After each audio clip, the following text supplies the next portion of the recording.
তুই আমাকে রিল কেন পাঠাচ্ছিস না দুদিন ধরে?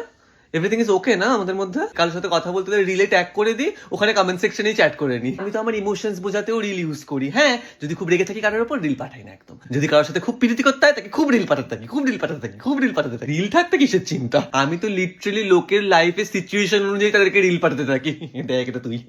আরে ভাই তুই ফোন ধরিস না ঠিক আছে, তাও মেনে নিলাম। রিল গুলো পাঠাচ্ছি, ওগুলো তো দেখ, ওগুলো তো সিন কর। বার্থডেতে তো গিফট সবাই দেয়। আমি ওর জন্য স্পেশাল বার্থডে রিল বানিয়ে আপলোড করেছিলাম ইনস্টাতে। ভাই ও আমার কোল্যাবটাও অ্যাকসেপ্ট করেনি। How ungrateful. বড় হয়েছে তো আমি আর এই ব্লগ এখন আর কাউকে করি না। আমি জাস্ট রিল পাঠানো বন্ধ করে দিলাম লোকজনকে। তো আমাদের লাইফে না রিল অনেক কাজে লাগে এন্টারটেনমেন্ট ছাড়া। এই যেমন ধর তোর বন্ধু তোর থেকে টাকা ধার নিয়েছে, তুই ওটা ফেরত চাস কিন্তু বলতে পারছিস না যে ভাই ফেরত দে।